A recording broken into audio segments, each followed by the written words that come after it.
Buenos días, saludamos a la audiencia de confidencialcolombia.com que se suma a esa transmisión especial que originamos como siempre desde la ciudad de Bogotá. Hoy es martes 4 de mayo, estamos viviendo en Colombia una semana de efervescencia social por cuenta de lo que ha sido la discusión alrededor de la reforma tributaria que retiró el pasado fin de semana el presidente de la República, Iván Duque, pidió su retiro al Congreso para presentar un nuevo texto. Sin embargo, pues esta decisión del Ejecutivo no ha calmado los ánimos en el país porque continúan las marchas en Bogotá, en Cali, en Barranquilla, en Medellín y en diferentes regiones del país, siendo Cali donde se han presentado los hechos más lamentables de las últimas horas. Hay reportes extraoficiales que hablan de un número indeterminado de muertos. Están investigando estos hechos que han marcado esta jornada de protestas en Colombia. Pero vamos a hablar hoy en Confidencial Colombia sobre lo que viene en torno a la discusión de la nueva reforma tributaria. Recordemos que en las últimas horas el ministro de Hacienda, Alberto Carrasquilla, dimitió, dejó el cargo por el fracaso que significó esa reforma tributaria que presentaron al Congreso. El presidente ha nombrado en ese cargo a José Manuel Restrepo, que venía desempeñándose como ministro del Interior, y ahora la pregunta viene sobre lo que sigue, el trámite de lo que sería una nueva reforma tributaria en el país, y por eso a esta hora en confidencialcolombia.com hemos llamado al doctor Julián Arévalo. Él es politólogo y economista y actualmente es decano de la Facultad de Economía de la Universidad Externado de Colombia. Doctor Arévalo, buenos días y muchas gracias por estar aquí en Confidencial Colombia. Sneider, buenos días, muchas gracias por la invitación y un saludo a toda su audiencia. Un gusto estar aquí. Gracias, doctor Arévalo. Lo hemos llamado porque vamos a hablar un poco y queremos darle luces a nuestra audiencia sobre lo que sigue a futuro en torno al trámite de lo que debe ser una nueva reforma tributaria que, de acuerdo a todos los analistas, han manifestado que se necesita en el país. Queremos conocer un poco, digamos, su primera impresión sobre este escenario que está viviendo actualmente el país, doctor Arévalo. Gracias, Sneider. Pues yo empezaría por decir que en este escenario en el que estamos viviendo, pues el tema de la reforma tributaria, si bien es importante, de alguna manera pasa a un segundo plano en medio de la situación de violencia, de protestas, de abuso policial, de inconformismo, la tensión social tan alta que, como usted bien señalaba hace un momento, estamos viviendo en diferentes ciudades del país. En este momento yo creo que pues simplemente abordar un tema de reforma tributaria, de cuáles son los ajustes que hay que hacerle al texto que se cayó durante el fin de semana, justamente en razón de las protestas, pues no sería el camino indicado para solucionar esta crisis. Como hemos visto, pues no solamente aquí en el país, sino que a nivel internacional hay una gran preocupación, tanto en sectores, por un lado, defensores de derechos humanos, sectores que hacen seguimiento de la realidad política y económica del país, así como si nos vamos por otro lado, también desde los mercados. Entonces hay una gran preocupación, no solamente por el tema de la reforma, sino lo que esta coyuntura representa en el futuro político y la estabilidad social y económica del país. Yo creo que, insisto, el tema de la reforma es importante, pero se inserta en una realidad mucho más compleja que incluye elementos bastante delicados que el gobierno tiene que tener en cuenta. Frente a ese escenario, digamos, es una de las preocupaciones que hay en torno a cómo nos está viendo el mundo y principalmente pues el mundo económico. Había, digamos, una especie, si podemos llamarlo, de amenazas entre comillas por parte de las calificadoras de riesgo en caso de que no se diera pues un fin exitoso de esa reforma. ¿Cómo ve usted esta situación y qué tanto puede perjudicarnos eso en este momento? Pues Sneider, discúlpeme que sea insistente en este tema, pero me parece importante que pensemos más allá del tema exclusivamente reforma tributaria y el tema calificadores de riesgo.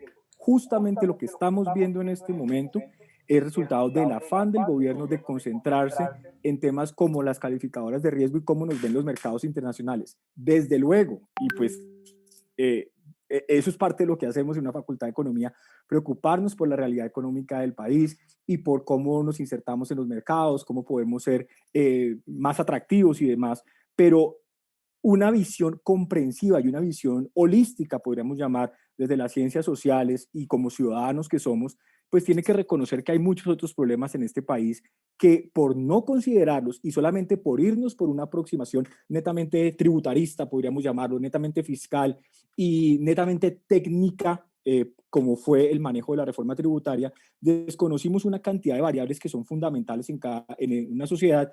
Y en este momento yo creo que, pues, sí, los mercados son importantes, pero las cifras indeterminadas de muertos que usted señala que se han dado en las diferentes ciudades del país también son muy importantes. Y yo creo que pues no hay vidas que justifiquen cómo vamos a quedar bien ante los mercados internacionales. Desde luego tenemos que dar esa discusión y pues ya hay un equipo técnico, entiendo, de muy buenas características en el Ministerio de Hacienda preparando textos.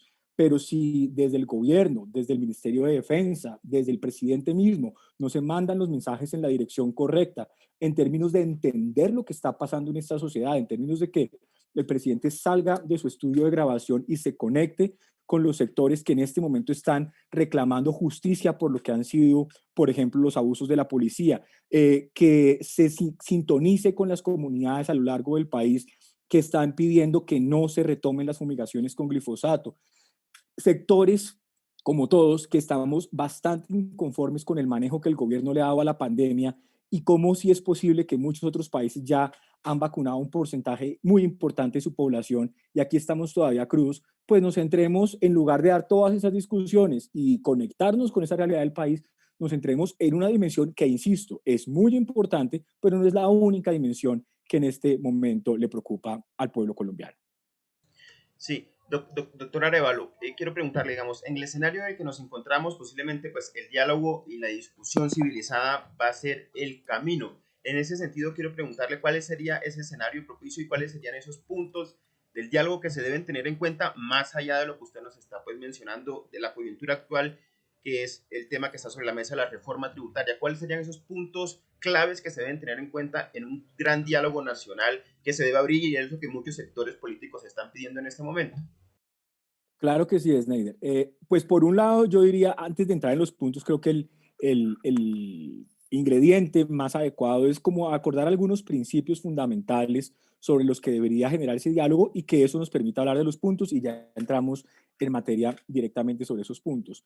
Por un lado, un diálogo, tiene que ser un diálogo, eso parece como medio obvio, pero un diálogo tiene que partir de algunos principios básicos como la dignidad, que lo hemos venido mencionando extensamente con varios colegas durante estos días. ¿Y a qué me refiero con esto? Que en un diálogo no es simplemente un espacio en el que yo presento unos argumentos y hay una audiencia, llámese sectores sociales, llámese partidos políticos, sectores de opinión que escuchan y toman nota, que desafortunadamente fue, caricaturizándolo un poco, lo que pasó con la reforma tributaria. Insisto, un equipo técnico de altas calidades preparando unos textos que ellos consideraban idóneos para el país, pero donde diferentes sectores no se vieron incluidos. Entonces me parece que en respeto, en reconocimiento de esa dignidad a la que aspiramos los seres humanos, pues es importante que los diferentes sectores sean parte de esa conversación y que textos como el de la reforma tributaria que usted menciona, pues sean concertados, dialogados. Desde el principio, pues ya el presidente efectivamente dio la orden de que se concerte con diferentes sectores, pero después pues de una violencia, un derramamiento de sangre innecesario, siendo que este debería ser el principio de cualquier diálogo y sobre todo en un escenario como el que hemos vivido en el país durante los últimos meses. Eso por un lado. Por otro lado, un tema en el que insistimos bastante es los gestos que contribuyen a la construcción de confianza, Snyder. ¿A qué me refiero con esto? A que hablar con sectores o hablar entre actores donde la norma, donde el común denominador es la desconfianza, es muy difícil. Se necesitan gestos que propicien esa construcción de confianza.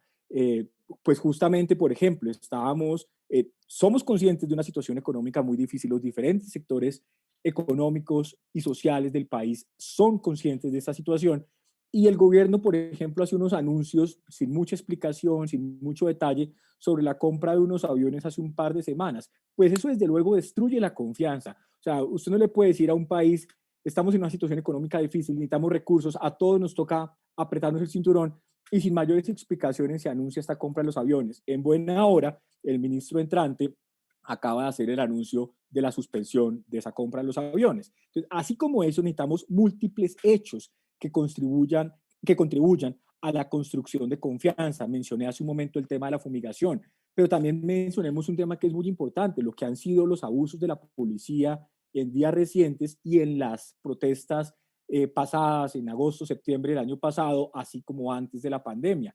¿Cuál ha sido la respuesta del gobierno? ¿Cuál ha sido la respuesta de las autoridades frente a esos temas? Entonces, nuevamente, si queremos entablar un diálogo, necesitamos crear unas condiciones básicas que permitan que las partes se sienten y puedan construir sobre la base de unos principios de ese diálogo razonado, como usted lo señalaba. Y desafortunadamente tenemos otro precedente bien importante que marca esta conversación, es que hace más de un año, justo como resultado de las protestas pre-pandemia, se abrió un diálogo nacional. Se invitaron a diferentes sectores, se estableció una agenda, algunos la criticaron, otros la apoyaron, se abrieron unas mesas de discusión. Sabemos que sí, llegó la pandemia y pues tuvo que interrumpirse todo este proceso, pero la pregunta es, ¿no era responsabilidad del gobierno, de los directores de estas mesas, continuar, llegar a algún tipo de resultado, mandarle un mensaje al país acerca de en qué quedó todo este esfuerzo? Porque recordemos que esas mesas se abrieron en respuesta a una protesta. Y si no hay y si no hay resultados de ese proceso, pues nuevamente la ciudadanía dice, hombre, hay un gobierno en el que el nivel de confianza que tenemos es muy bajo, como lo muestran las recientes encuestas. Y por último, un tema que me parece importante señalar para cerrar esta parte, que es el tema del liderazgo, donde hay temas como el manejo que se le han venido dando a los diferentes problemas del país y la dirección en la que apunta el país, donde claramente hemos visto unos vacíos importantes. Entonces yo creo que si podemos arreglar estos elementos, pues su pregunta es, Neider, sería relativamente mucho más fácil de responder, porque ¿cuáles son los temas? Pues yo conectando con lo que he dicho hace un momento, ¿cuáles son los temas que contribuyen a crear confianza con la sociedad, con los diferentes sectores económicos, sociales, políticos del país? ¿Cuáles son los temas que dignifican a ese otro con el que queremos hablar o a esos otros con los que queremos hablar? ¿Y cuáles son los temas que nos permiten sentar unos mínimos para poder avanzar hacia adelante? Y pues hay varias pistas, temas, por ejemplo, como los que se trataron en la conversación nacional hace un año, y todos estos temas que han surgido durante el último año, como el tema de la pandemia, como el tema de las ayudas económicas, como el tema de los abusos contra la población civil y demás, que pues desde luego ha generado un inconformismo más grande. Entonces yo creo que a partir de todos estos elementos podemos salir con una lista de temas como esta que propicie un diálogo en el cual desde luego se inserte también la discusión fiscal y tributaria que el país tiene por delante. Sí, doctora Leora, esto digamos que pasa por lo político y no en vano estamos en la antesala de lo que será pues una campaña presidencial en el 2022. Sin embargo, pues va a ser necesario escuchar las voces de otros sectores, uno de esos la academia. En ese sentido quiero preguntarle qué papel debería jugar la academia en este escenario. Bueno, me alegra mucho la pregunta, Esneide, porque justamente desde la universidad y varias universidades eh, hemos sabido, se han pronunciado al respecto y han estado dando discusiones. Pues por un lado, el tema de los jóvenes me parece que es muy importante. Los jóvenes, sabemos, están en las calles, muchos de ellos protestando, eh, ejerciendo su derecho a la protesta.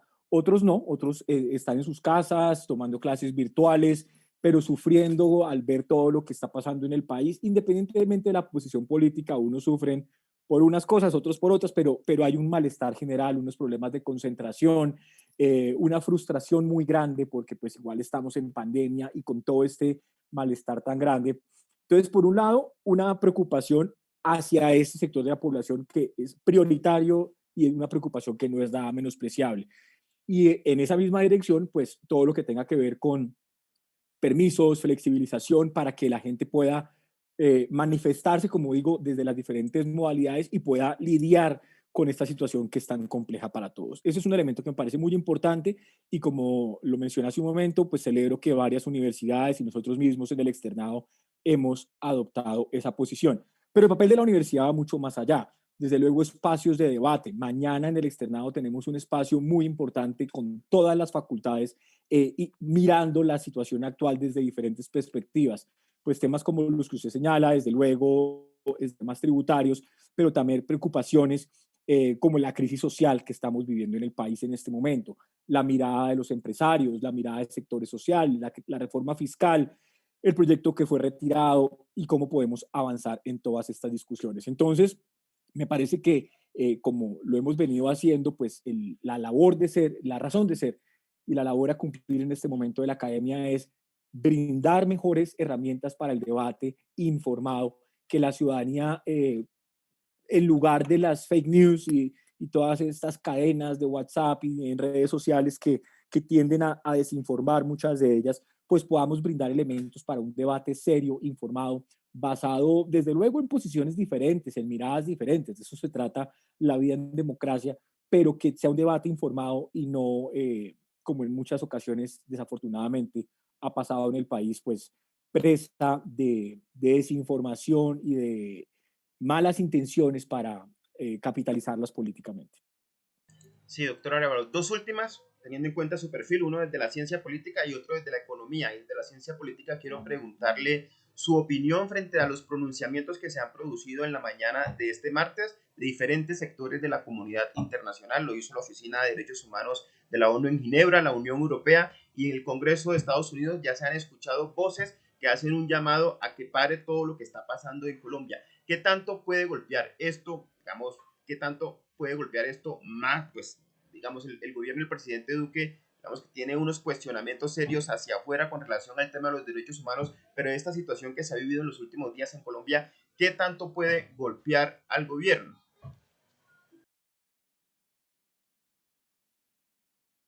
Lo escuché un poquito cortado, Snyder, pero pues mi respuesta frente a este tema sería la siguiente.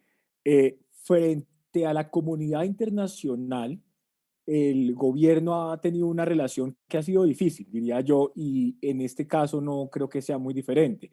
Pensemos, por ejemplo, el referente del tema del acuerdo de paz y la diferencia tan marcada que ha habido en el discurso hacia adentro del país y hacia afuera del país.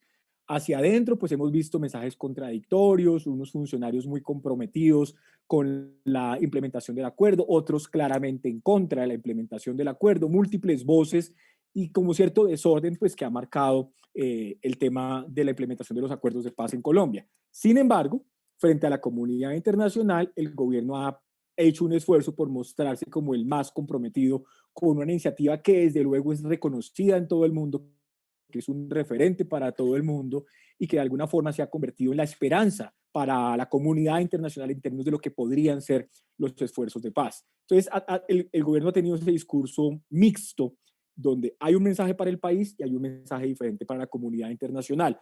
Y de alguna forma, pues los sectores que hemos estado apoyando la implementación del acuerdo y que creemos que esta salida, pues celebramos la preocupación de la comunidad internacional frente a estos temas, ya que consideramos que tanto la comunidad internacional como el sector empresarial parecieran ser los únicos a los que el gobierno escucha. Entonces esas presiones internacionales han servido para que los esfuerzos sean un poco mejores de los que habrían sido sin el acompañamiento de la comunidad internacional. Menciono todo esto para decir que muy seguramente en el contexto que estamos viviendo en este momento, en razón de la crisis social de antes y detonada ahora en violencia por el tema de la reforma tributaria, pues la situación podría ser bastante parecida. En ese sentido, pues no habría más sino a recibir de manera muy positiva estos pronunciamientos de gobiernos a lo largo del mundo, de la Unión Europea, de organizaciones que hacen seguimiento a los derechos humanos, porque sí, desde luego, se convierten en una voz importante para lo que el gobierno haga o deje de hacer en los próximos días frente a todo este escenario de inconformismo social y de violencia que estamos viviendo en el país. Sí, la pregunta final tiene que ver un poco, y eso sí en materia económica, con la incertidumbre que se vivió ayer tras la renuncia del ministro Carrasquilla, incertidumbre que se vio reflejada, digamos, en el repunte del dólar en la jornada de ayer, pero más allá de la incertidumbre que eso generó, quiero preguntarle un poco si usted considera que la posición moderada que pueda tener y que pueda mostrar el nuevo ministro, de hecho, pues lo hemos escuchado esta mañana en medios con una posición un poco más moderada que la que tenía el ministro Carrasquilla, puede calmar un poco esa incertidumbre y darle un poco de confianza a los mercados y al tema, pues obviamente, del dólar. Sí, bueno, lo que vimos ayer claramente es, en términos del dólar, pues claramente el resultado de todo ese escenario de incertidumbre, desde luego, por la caída de la reforma tributaria, pero como lo decíamos también, por la incertidumbre social y política que eso genera hacia adelante, a la cual también los mercados le prestan muchísima atención. Eh, pues sí, efectivamente el nombramiento del nuevo ministro y el tono con el que ha llegado es mucho más conciliador y de alguna forma podríamos pensar un ministro mucho más dispuesto a entablar diálogos con la ciudadanía. Me parece que ese es el mensaje importante.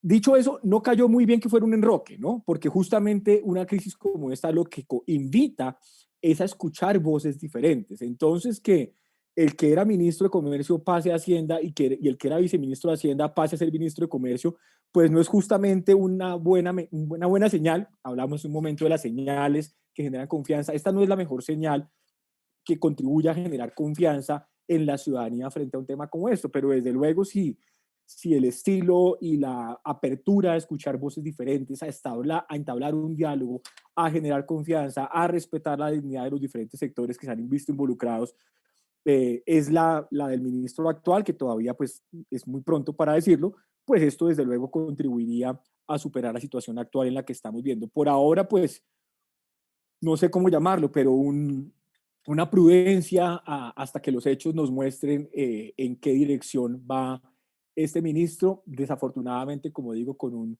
mensaje del gobierno que no fue el mejor en términos de simplemente hacer unos movimientos, sino de abrirse hacia nuevos sectores, que es lo que mucha gente estaba esperando.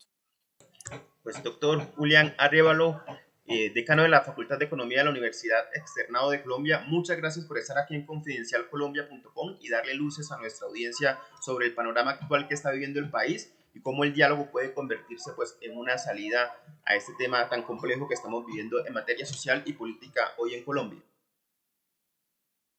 Muchísimas gracias, Snyder.